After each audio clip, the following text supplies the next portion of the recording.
Welcome to ISP virtual lecture. This is your programming fundamental course and lecture 5. इसके अंदर हम पढ़ेंगे decision making. वैसे मैंने आपको लेक्चर 3 के अंदर डिस्क्राइब किया था डिसीजन मेकिंग के अंदर, आप वो जाके देखिएगा, लेकिन मैं आपको ओवरव्यू फिर भी इफ़ एल्स का भी दे दूँगी। इसमें हमने करना है इफ़ एल्स इफ, ये वाला पार्ट हम इफ़ और इफ़ एल्स जो है वो लेक्चर 3 में कवर कर चुके हैं। If else if, nested if और स्विच, ये किस तरीके से काम करते हैं हमने इस लेक्चर में एक्चुअली ये देखना है। तो देखते हैं इफ़ क्या है। इफ़ में आप ना कोई कंडीशन देते हैं, वो कंडीशन चेक करता है। अगर तो कंडीशन ट्रू है तो वो इन ब्रैकेट्स के अंदर जो भी चीज़ लिखी हुई होगी वो एग्जीक्यूट कर देगा, अगर नहीं तो वो कुछ भी एग्जीक्यूट नहीं करेगा।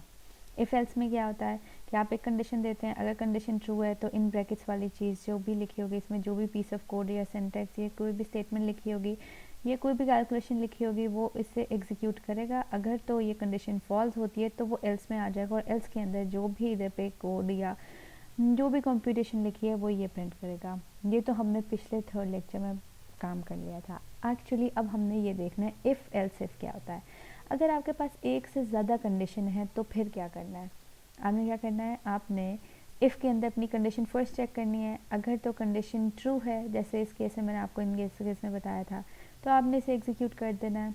अगर फॉल्स है तो आपने बाहर आ जाना है, आपने दूसरी कंडीशन देखनी है। अगर वो कंडीशन ट्रू है तो ये ट्रू इसको एग्जीक्यूट करना है। अगर वो भी फॉल्स है तो आप एल्स में आ जाएंगे और एल्स में जो भी लिखा होगा आप वो एग्जीक्यूट कर देंगे।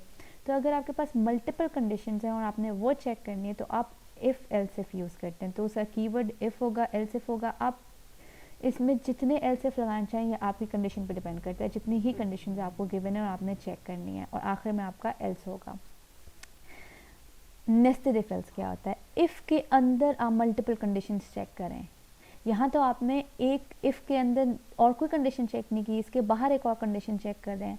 नेस्टेड में ये है कि आप एक इफ़ के अंदर और मल्टीपल कंडीशंस चेक करें। तो इफ़ के अंदर आप कंडीशन 1 देंगे, फिर आपने इफ़ के अंदर एक और इस इफ़ के अंदर एक और इफ़ लगाया है और कंडीशन चेक कर रहे हैं।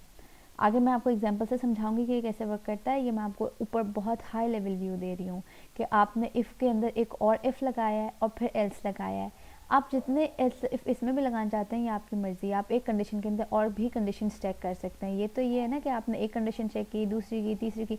ये कि एक कंडीशन ट्रू हो के फिर उसके अंदर और कंडीशन चेक करना। और एल्स के अंदर भी आप इसी तरीके से कंडीशन चेक कर सकते हैं। तो ये आपका नेस्टेड है, एक कंडीशन के अंदर मल्टीपल कंडीशन चेक करना। ये आपका इफ़ एल्स हो गया। स्विच एक्चुअली ये ऑल्टरनेटिव है। ये अब आपकी मर्ज़ी कि आप इफ़ एल्स यूज़ करना चाहते हैं या स्विच यूज़ करना चाहते हैं, ये आप पे डिपेंड करता है। ये आपने डिसीजन करना है। स्विच जो है उसमें आप कोई ना कोई एक्सप्रेशन देते हैं, इसका मतलब है कोई ना कोई आप इसमें वेरिएबल देते हैं। स्विच भी आगे जाके मैं आपको डिटेल में बताऊंगी कि आप इसमें कौन सा डेटा टाइप दे सकते हैं, कौन सा नहीं दे सकते। और ये इसके लिखने का स्टाइल है कि आप इसमें केसेस बनाते हैं। केस 1 देखते हैं, उसे चेक करते हैं। अगर केस 1 ट्रू है तो वो एग्जीक्यूट हो जाएगा। फिर ये ब्रेक का मतलब क्या होता है, ब्रेक जो है ये आप ब्रेक इसलिए लगाते हैं, अगर आप ना लगाएं और लगाएं क्या डिफरेंस है मैं आपको आगे जाकर बताती हूँ। जिससे इसमें आपका एंड में एक एल्स बाय डिफ़ॉल्ट होता है, इसमें आपके पास एक डिफ़ॉल्ट होता है। तो ये मेरे ख्याल से हाई लेवल व्यू आपको समझ आ गई होगी कि if else, nested if else क्या होता है, स्विच क्या होता है। नेस्टेड स्विच भी होता है, वो भी मैं आपको आगे जाकर बताऊँगी ये कैसे वर्क करता है। तो कंट्रोल स्ट्रक्चर है, सीक्वेंशियल है कि सीक्वेंस में ही चलता रहेगा। जैसे ही कंडीशन फॉल्स होएगी तो वो सीक्वेंस ख़त्म हो जाएगा, वो एंड पे आ जाएगा। अनलेस एंटिल सीक्वेंस वाइज वो चलता रहेगा। ट्रांसफ़र कंट्रोल, नेक्स्ट स्टेट में execute not next one in sequence. अब ये आपका ट्रांसफ़र कंट्रोल जो है ना, ये आपके कंडीशन पे चेक करता है। अगर कंडीशन ट्रू है तो वो उसी स्टेटमेंट को एग्जीक्यूट कर देगा। अगर ट्रू नहीं है तो वो उस पीस ऑफ कोड को इग्नोर करके नेक्स्ट पीस ऑफ कोड पे आ जाएगा, इन केस के अगर उसकी कंडीशन ट्रू होगी। तो ये आपका इफ़ एल्स ऐसे होता है। ये कुछ रिपीटेशन स्ट्रक्चर्स हैं जो मैं आपको आगे जाकर बताऊंगी। सब ओवरव्यू दे रही हूँ कि वाइल, डू वाला, फॉर लूप्स होते हैं। ये आपके सिलेक्शन स्ट्रक्चर्स होते हैं, जैसे आप कहते हैं डिसीजन मेकिंग। ये आपके रिपीटेशन स्ट्रक्चर होते हैं कि अगर आपने बार बार रिपीट करना है कोई पीस ऑफ कोड तो फिर क्या करना है, ये आपके लूप्स कहलाए जाते हैं। ये आपका हाई लेवल व्यू है। फ्लो चार्ट मैं आपको नीचे बताती हूँ। ग्राफिकल रिप्रेजेंटेशन क्या होती है, सिंगल ये जो आपका फ्लो चार्ट, ये देखें, ये फ्लो चार्ट है, ये अगर आप देखें इसमें ये क्या है, आपका कोई ना कोई कंडीशन है, अगर ट्रू है तो आप उससे जो भी कंडीशन, अगर आपका ये कंडीशन ट्रू हो जाती है, इस केस में आपका grade equal to 6 greater than equal to 60 है, अगर ट्रू हो जाती है तो आप प्रिंट कर दें पास, अगर फॉल्स हो जाती है आप कुछ भी प्रिंट नहीं करेंगे और बाहर आ जाएंगे। तो ये जो आपका ये जो डायमंड शेप है इसमें आपकी कंडीशन होती है, ये आपके रेक्टेंगल में आपका कोई ना कोई, उसके बाद अगर कंडीशन ट्रू होती है तो उसके अंदर जो पीस ऑफ कोड है वो आप इसमें लिखेंगे और फॉल्स है तो आप बाहर आ जाएंगे। तो ये आपकी हो गई फ्लो चार्ट, मैंने आपको बता दिया। इसके बाद हम देखते हैं selection structure, choose among alternative course of action, alternative course. जैसे मैं आपको बताया कि अगर एक कंडीशन ट्रू है तो वो वाले स्टेटमेंट आपकी ब्रैकेट्स के अंदर जो भी होगी वो आपकी एग्जीक्यूट हो जाएगी, अगर फॉल्स है वो नहीं होगी और आगे जाके देखेंगे कि वो कंडीशन चेक करेंगे, ये अगली ट्रू है वो हो जाएगी, इसी तरीके से कंडीशन चेक करते रहेंगे, जिससे ही आपकी कंडीशन ट्रू से मिलेगी वो आपकी एग्जीक्यूट हो जाएगी, अनलेस एंटिल वो कंडीशन चेक करते रहेगा और बाय डिफ़ॉल्ट आपका एक्स वो एल्स आपका एग्जीक्यूट कर देगा। ये आपका सूडो कोड है simple, if students grade is greater than और equal to 60 print pass. Simple से आपका इंग्लिश में लिखा हुआ है कि अगर तो आपका स्टूडेंट ग्रेड जो है वो ग्रेटर देन या इक्वल टू 60 है तो उससे कह दो पास। आपकी कंडीशन क्या है, या ट्रू या फॉल्स। अगर तो आपका ग्रेड जो है condition is true, print statement execute program continues to next statement. आपका कंडीशन ट्रू होगी आप उसे प्रिंट कर देंगे, अगर आपकी कंडीशन फॉल्स हो गई तो आप उसे ऊपर वाली इस चीज़ को इग्नोर कर देंगे और फॉल्स में अगर कुछ लिखा है तो वो आप कर देंगे एग्जीक्यूट। देखते हैं अब इसको लिखते कैसे हैं। इफ़ का कीवर्ड लिखा आपने, अपनी कंडीशन दी, कंडीशन क्या थी आपकी, if students grade is greater than equal to 60 print pass. आपकी ग्रेड है ग्रेटर देन इक्वल टू 60 तो आपने कह दिया पास्ट। ठीक हो गया। जैसे मैंने आपको आगे बताया, इधर देख के ये आपका फ्लो चार्ट में बताया हुआ है कि ग्रेड आपका कंडीशन इधर लिखी हुई ग्रेटर देन इक्वल टू 60 है, अगर ट्रू है तो पास, अगर फेल है तो फॉल्स में चलेगा। Decision can be made on any expression, zero, false, non zero, true. मतलब अगर आपका कोई भी ज़ीरो है वो फॉल्स है, कोई भी नॉन ज़ीरो वैल्यू वो आपकी ट्रू को रिप्रेजेंट करती है। तो ये आपका सिंपल इफ़ हो गया। ये मैं आपको लेक्चर 3 में बता चुकी हूँ डिटेल से, आप उसे वहाँ से जाके देखें, ये मैं आपको थोड़ा सा ओवरव्यू दे रही हूँ। इफ़ एल्स क्या होता है, अगर तो उस केस में आपने सिर्फ और सिर्फ कहा कि अगर ट्रू है तो पास कह दो, अगर उसने कहा अगर ट्रू नहीं है तो फिर क्या करना है, तो फिर आपने करना है ग्रेड, अगर आपने कंडीशन देनी grade greater than equal to 60 है तो पास कह दो, अगर ट्रू नहीं है तो आपने सी आउट करा देना है फेल। इसका ये सेंटेक्स आप नोटिस कर लें, आपने कीवर्ड यूज़ करना है, फिर कंडीशन देनी है और फिर आपने सी आउट के शेप में जो भी, अगर आप यहाँ पे ब्रैकेट्स नहीं भी दे रहे इफ़ के तो इसमें एक ही लाइन है, अगर आप 2 लाइन लिखेंगे और ब्रैकेट्स नहीं दी तो फर्स्ट वन ही एग्जीक्यूट करेगा, सेकंड वो उस इफ़ की कंडीशन में ही नहीं होगी, तो आप ब्रैकेट्स दे दें इसलिए आपके लिए बेहतर है। अब हम आते हैं इफ़ एल्स में। इधर तो आपके पास एक ही कंडीशन थी जो आपने चेक करनी थी, आपने इफ़ लगाया और एल्स लगाया। अगर आपके पास मल्टीपल कंडीशंस हैं तो फिर आपने किस तरीके से चेक करना है। आपके पास देखें एक एग्जांपल है, अगर बच्चे का ग्रेड 90 है तो या इक्वल टू 90 है तो प्रिंट कर देना ए। एल्स इफ़ आपका कीवर्ड होगा एल्स इफ़, इसमें इफ़ है, इसमें आपका एल्स इफ़ कीवर्ड है। आपका ग्रेड अगर ग्रेटर देन या इक्वल टू 80 प्रिंट कर देना है बी। इसी तरीके से आपने थर्ड कंडीशन चेक करनी है एल्स इफ, अगर आपका ग्रेटर देन इक्वल टू 70 है सी, और एल्स इफ अगर आपका ग्रेटर देन इक्वल टू 60 है डी, और एल्स बाय डिफ़ॉल्ट जो आपका एक होता है वो आपने कह देना है अगर वो एफ है, इसका मतलब वो फेल है। इसमें आपने कोई कंडीशन नहीं लगाई, ये सारी कंडीशंस फॉल्स होने के बाद ही अगर वो इधर आएगा तो वो फेल है, वरना कोई ना कोई कंडीशन ट्रू हो गई तो वो एग्जीक्यूट हो जाएगी और उसको वो वाला ग्रेड अलॉट हो जाएगा। देखें होपफुली आपको समझ आ गया होगा कि इफ़ एल्स कैसे वर्क करता है। ये इफ़ और ये इफ़ एल्स लैब में मैं आपको प्रॉपर इसे कोड ब्लॉक्स पे करना भी सिखाऊंगी कि कैसे ये कोड ब्लॉक्स पे काम करता है। ये देखें नेस्टेड इफ एल्स क्या है।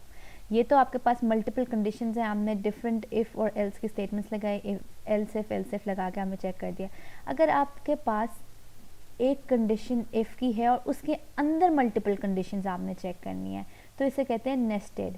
एक इफ़ की कंडीशन है आपके पास, यहाँ पे इसका सिंटैक्स देख लें, एक इफ़ है उसके अंदर आपने कोई भी कंडीशन 1 दी है, ये तब ही एग्जीक्यूट होगा कोड अगर तो ये कंडीशन ट्रू होगी। अगर ये ट्रू हो गई, हमारा हम कहते हैं ये ट्रू हो गई, तो ये कंडीशन में जो भी कुछ लिखा होगा, और अगर इसमें मल्टीपल कंडीशंस हैं, ये देखें इफ़ के अंदर एक और इफ़ लिखा है तो क्या मतलब है, ये इफ़ की स्कोप के अंदर दूसरा इफ़ लिखा है।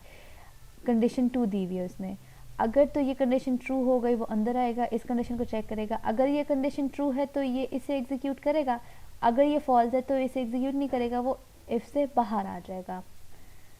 इफ कंडीशन है आपके पास एक, उसके अंदर आपने दूसरी कंडीशन दी हुई है, तो वो उस कंडीशन को चेक करेगा। इसको हम कोड ब्लॉक्स पे किस तरीके से वर्क करते हैं वो भी मैं आपको लैब के ट्यूटोरियल में करके दिखाऊंगी, वो आप देखिएगा। इसका फ्लो चार्ट देखते हैं।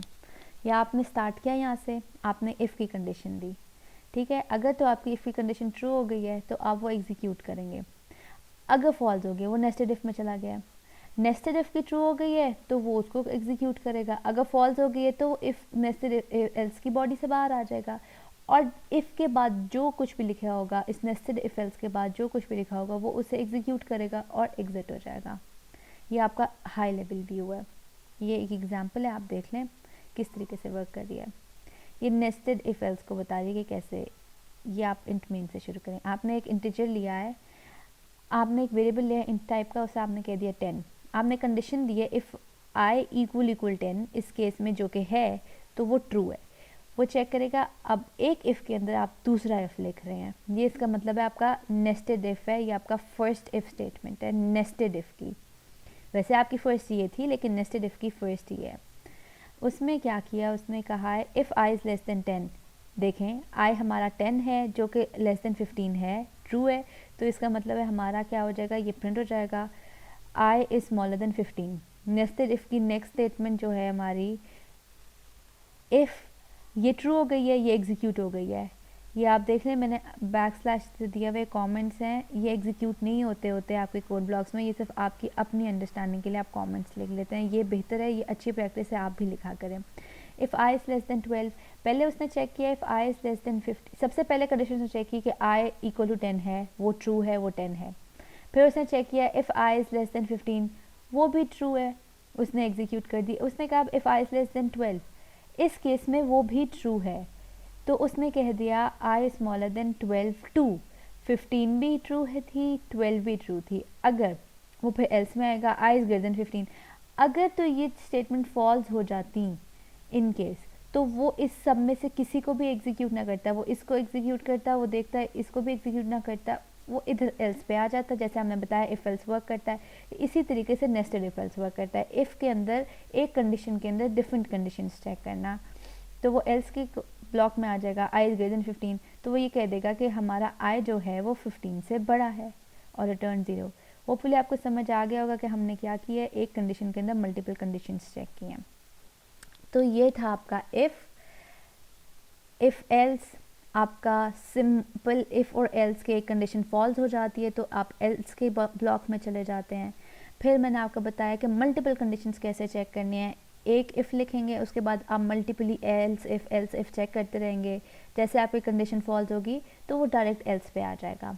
फिर उसके बाद हमने देखा नेस्टेड इफ़ एल्स, उसमें क्या होता है कि एक इफ़ के अंदर, एक कंडीशन के अंदर डिफरेंट मल्टीपल कंडीशंस चेक करना, तो ये आपका हो गया नेस्टेड इफ़ एल्स। अब बात करते हैं स्विच पे। स्विच क्या होता है, मैंने आपको जैसे बताया कि ये ऑल्टरनेटिव टू इफ़ एल्स होते हैं, या आप इफ़ एल्स यूज़ कर लें या आप स्विच यूज़ कर लें, ये आप पर डिपेंड करते हैं। इसमें आप बनाते हैं केसेस, इसी तरीके से आप इसमें वेरिएबल लेते हैं, डिक्लेयर कराते हैं और उसमें इसके कुछ रूल्स होते हैं। इसमें आप डेटा टाइप जो है 2 ही तरीके के ले सकते हैं। तो अगर आपने डबल या फ्लोट लेना तो आपको फिर इफ़ एल्स ही यूज़ करना पड़ेगा। अगर आप इंटीजर या करेक्टर टाइप के डेटा टाइप के वेरिएबल्स का चेक करने, कंडीशन चेक करना चाह रहे हैं, तो फिर आप स्विच स्टेटमेंट यूज़ कर सकते हैं, ये अब आप पर डिपेंड करता है। केस मस्ट बी करेक्टर और इंटीजर, इसी तरीके से आपका स्विच भी है और इसमें केसेस आप चेक करते हैं, तो आपका केस भी इंटीजर या करेक्टर ही होना चाहिए। केस आपका स्विच के अंदर होता है, स्विच का आप वेरिएबल स्विच का आप कीवर्ड लगाएंगे, उसके अंदर कोई ना कोई एक्सप्रेशन पास करेंगे और फिर उसमें डिफरेंट केसेस होंगे कि वो चेक करेगा कि क्या वो एक्सप्रेशन जो आपने पास किया है, क्या वो जो आप उस पर रिलेशंस चेक करना चाह रहे हैं वो ट्रू हैं या फॉल्स हैं। जो भी केस ट्रू होगा वो एग्जीक्यूट हो जाएगा और उसके बाद वाले जितने केसेस हैं वो एग्जीक्यूट नहीं होंगे। जहाँ पे हमें केस ट्रू हो गया वो एग्जीक्यूट हो जाएगा और उसके बाद आप एंड पे डिफ़ॉल्ट होता है वहाँ पे आप आ जाएंगे। उसमें एल्स होता है, इसमें डिफ़ॉल्ट होता है। इसमें आप ब्रेक लगाते हैं, ब्रेक नेसेसरी नहीं है। ब्रेक किस लिए होता है, आप हर केस के बाद ब्रेक लगाते हैं। अगर आप ब्रेक नहीं लगाएंगे तो वो उसके बाद वाला डायरेक्ट केस भी एग्जीक्यूट करके दे देगा, इवन तो आपका केस ऊपर वाला ट्रू हो गया है। वैसे अगर आप ब्रेक लगा देंगे तो उससे नेक्स्ट केसेस वो चेक ही नहीं करेगा, वो डिफ़ॉल्ट पे आ जाएगा। अगर आप ब्रेक नहीं लगाएंगे वो नेक्स्ट केस भी चेक कर लेगा, जैसे ही अगर वो भी ट्रू है तो वो भी प्रिंट हो जाएगा। वो इसी तरीके से केसेस चलते रहेंगे अगर आप ब्रेक नहीं लगाएंगे। ये देख लें, ये इंटीजर है, आप स्विच लिख रहे हैं कीवर्ड और उसमें कोई ना कोई एक्सप्रेशन पास करें जहां हमने x कहा था इसे, और ये एग्जीक्यूट हो जाएगा। ये इसका एग्जीक्यूटेबल फॉर्म है अगर ये ट्रू है। ये फ्लोट डेटा टाइप आप नहीं दे सकते, ये आपके लिए इनवैलिड है। आप ये इंटीजर दे सकते हैं या करेक्टर दे सकते हैं। अगर आप फ्लोट देंगे तो ये आपका इनवैलिड स्विच है। सिंटैक्स देख लेते हैं स्विच किस तरीके से वर्क करता है। स्विच का कीवर्ड लिखेंगे, आप कोई ना कोई से एक्सप्रेशन देंगे, फिर आप पेरेंथेसिस में आ जाएंगे। केस, इसमें भी अब आप केस में अपना एक्चुअली एक्सप्रेशन चेक करें। जो आपने एक्सप्रेशन दिया है, अगर आपने कह दिया इधर एज, ठीक है, उसे आप चेक कर रहे हैं क्या ये एज जो है आपकी ग्रेटर देन 10 है। अगर तो 10 ट्रू है तो वो ये स्टेटमेंट प्रिंट कर देगा, और ब्रेक है आपका लिखा हुआ तो इसका मतलब वो अगली स्टेटमेंट अगले केस पे नहीं जाएगा, वो डिफ़ॉल्ट पे आ जाएगा।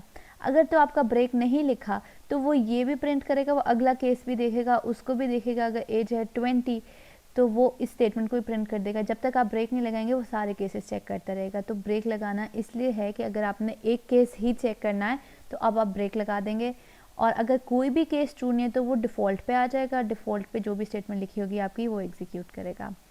ये आपकी high level data flow diagram है। ये आप देख लें, आपने कोई एक्सप्रेशन दिया, आपने केस 1 कहा, अगर केस 1 ट्रू है तो वो इस कोड ब्लॉक 1, इस केस में जो भी कोड लिखा है वो एग्जीक्यूट कर देगा। अगर नहीं है तो वो केस 2 चेक करेगा, इसी तरीके से केस 3 चेक करेगा। अगर कोई भी एग्जीक्यूटेबल नहीं है, कोई भी केस ट्रू नहीं है तो वो के डिफ़ॉल्ट पे आ जाएगा, और डिफ़ॉल्ट में जो भी आपने एग्जीक्यूट कराना होगा वो होगा। ये एक एग्जाम्पल आप देख लें। आपने एक इंटीजर टाइप का वेरिएबल लिया जिसका नाम आपने लिखा चॉइस। आपने सी आउट कहा, इंटर 1 2 3, आपने 3 चॉइसेस बता दी, आपने सीन किया चॉइस। अब आपने स्विच के अंदर एक एक्सप्रेशन दिया है। वो एक्सप्रेशन क्या है, आपने ये चेक करना है कि क्या आपने चॉइस 1 की है, चॉइस 2 की है, चॉइस 3 की है, या बाय डिफ़ॉल्ट जो मैंने आपको कहा डिफ़ॉल्ट का जो होता है उसमें आपने या तो 1 भी नहीं की, 2 भी नहीं की, 3 भी नहीं की। देखें ये किस तरीके से वर्क। आपने इसको एक एक्सप्रेशन पास किया जिसका नाम आपने दे दिया चॉइस। अब वो केस 1 के अंदर गया। केस 1 के अंदर वो चेक कर रहा है कि अगर आपने चॉइस 1 एंटर की है तो वो केस 1 में 1 आपको दिखा देगा। आपने चॉइस 2 एंटर की है वो आपको 2 दिखा देगा। आपने चॉइस 3 एंटर की है, 1 2 3 के अलावा आप अगर आपने कुछ भी नहीं एंटर किया अगर, तो वो प्रिंट नहीं करेगा, वो उस केस को नहीं करेगा। आपने ब्रेक भी लगाया एंड में, इसका मतलब ये है कि आप केस 1 देखेगा, केस 2 देखेगा, केस 3 देखेगा। ब्रेक नहीं लगाएंगे तो वो सारे केसेस चेक करेगा। डिफ़ॉल्ट में आ जाएगा कि आपने 1 2 3 नहीं लगाया। और अच्छा, डिफ़ॉल्ट के बाद ब्रेक लगाना ज़रूरी नहीं है क्योंकि डिफ़ॉल्ट के बाद आपका कुछ भी नहीं है, वो रिटर्न 0 करा देगा। ये आपका हो गया सिंपल स्विच किस तरीके से वर्क करता है। आपने इफ एल्स में भी कंडीशंस चेक करनी है, इसमें भी आपने केसेस के अंदर अपने कंडीशंस ही चेक कर रहे हैं, पर ये आप पर डिपेंड करता है कि आपने अब इफ एल्स यूज़ करना है या स्विच यूज़ करना है। नेस्टेड स्विच क्या होता है? नेस्टेड स्विच होता है कि एक स्विच के अंदर दूसरी स्विच यूज़ करना। Nested switch statement refer to switch statement inside of another switch statement. एक स्विच के अंदर दूसरा स्विच लगाना।